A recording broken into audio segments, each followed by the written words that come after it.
Nintendo revealed a whole suite of games today with their Nintendo Direct, and I was kind of shocked. In fact, I have to read off everything that they announced off of my phone because it was just so much content. I can't remember it all. We've got a new Fire Emblem game, Engage. Of course, more DLC for Xenoblade Chronicles 3. Wave 2 and 3 they showed off. Cosmic Shake, a new SpongeBob SquarePants game. Fist of the North Star is getting a fitness boxing experience pretty soon. There's a dodgeball game called Oddballers. Tunic is hitting the Switch, which I think we could have predicted, but it's coming this month, actually September 27th, which is great. There are Front Mission remakes, 1 through 3. 1 is coming up, I think, this year, and 2 next year, and 3 is in the works. Story of Seasons, A Wonderful Life. That was one of like 4 different farming games that was shown off today. They teased a little bit of DLC for Splatoon 3. It's about a deserted island. Octopath Traveler 2, I think, was probably the biggest nice surprise of the whole Nintendo Direct. There's Fae Farm from Phoenix Labs, and it's fairy farming, and I think it's free to play. There's a lot of F's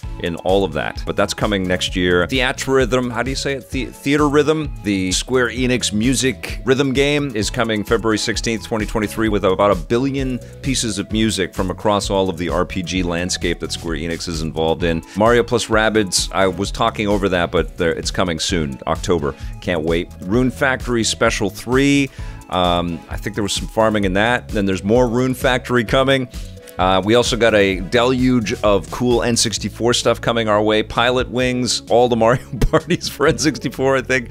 Pokemon Stadium 1 and 2, 1080 Snowboarding, Excite Bike 64, and finally they announced that GoldenEye 007 is coming to the Nintendo Switch Online, plus expansion pack service, and that's huge. I thought they were going to drop it today, but it's not out today. Various Daylife is an RPG that just, I can't remember anything about it. It was like right in the middle of a million other RPGs.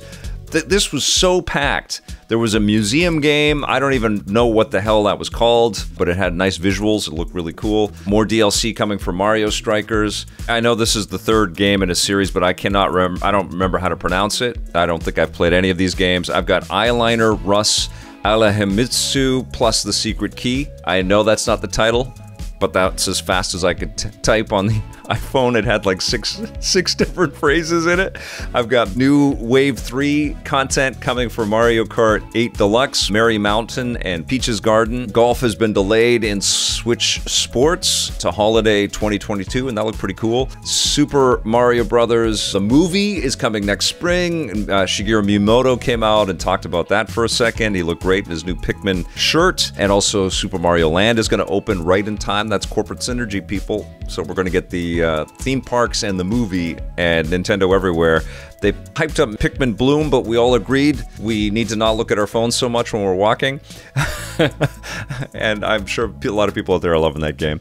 But Pikmin 4 is announced for the Nintendo Switch, and I think that was also a very wonderful surprise in this, and something totally unexpected. I don't think there's been any rumors or hints that more Pikmin was coming for the Switch. Clearly, Nintendo's invested in it, Shigeru Miyamoto's invested in it, and my attention is on that. So I can't wait to see this game in action, and they showed a different kind of camera angle on it, which is pretty cool. Harvestella, with more farming, but it's a life sim RPG is how they framed it, and they talked about the Season of Death. That's coming up pretty soon. That doesn't really sort of hit a sweet spot for me. You know, no offense to people that might love that franchise or the look of that game. Bayonetta 3, they showed off a little bit with some other characters that are going to be a part of the experience, and they teased the roots of the Bayonetta franchise, which was great. A game called Master Detectives Rain Code, and one of the characters has a little question mark in their hair. I thought that was cute. Has a very cool look to it. Sifu is coming to the Switch November 8th, and that's going to be a lot of fun for people that don't have a PS4 or 5 to have played this on, or the PC. Crisis Core Final Fantasy VII Reunion,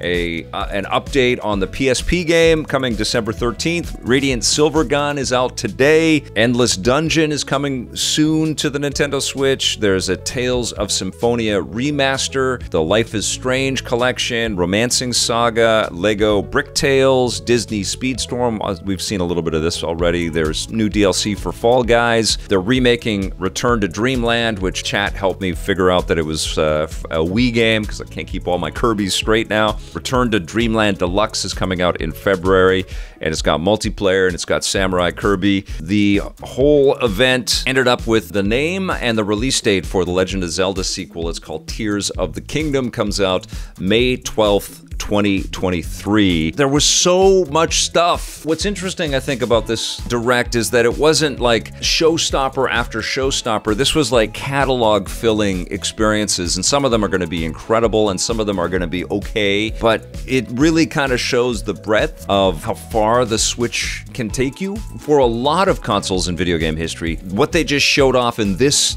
40-minute Direct would be all of the games available for that machine.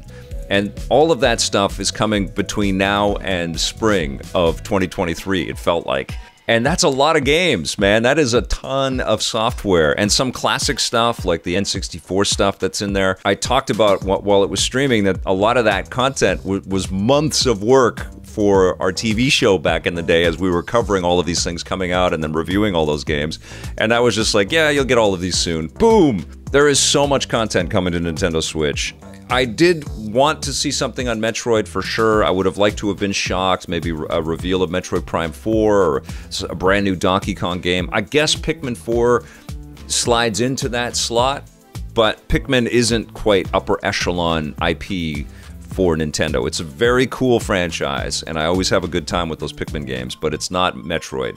You know, it's not a brand new Mario adventure. It's not a brand new Donkey Kong. But lots of really, really nice things to smile about. I think if I had to pick my 5 favorite things, I would say number 1 is we finally know when we're going to be able to play the sequel to Breath of the Wild, and Tears of the Kingdom looks sensational. It's obviously got some big shoes and big expectations to fill, but I think it's going to be a wonderful experience. So that's number 1 for me. I think number 2 for me is Octopath Traveler 2, which I wasn't expecting, but not surprising that a sequel is en route, and we're going to be getting that fairly soon. It feels like Square Enix, who has publicly said the HD 2D games are higher budget and a lot more work than we may think, seems to be able to make quite a few of them relatively quickly, and it looks freaking fantastic. I think Fire Emblem Engage is going to be a lot of fun as well, so that would probably be number 3 for me, and number 4 for me would probably be finally the announcement of GoldenEye and a lot of these other cool N64 games heading our way. I'm very excited to play 1080 snowboarding because Wave Race and 1080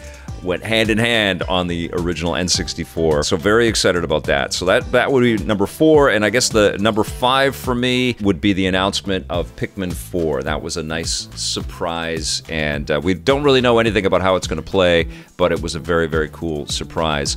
I want to hear from you guys, though. Let me know in the comments below the things that excited you, but God, that was a jam-packed Nintendo Direct, and it was a lot of fun to do this live. Remember that if you want to follow the live video events or watch me play some games and some software that sometimes I get, you know, some pretty early access to some games, follow our Twitch channel, twitch.tv/EPN, and make sure you're checking that out. But I had a lot of fun streaming the Direct live with everybody. It was a blast. I'll catch up with you guys very soon. Until then, play forever.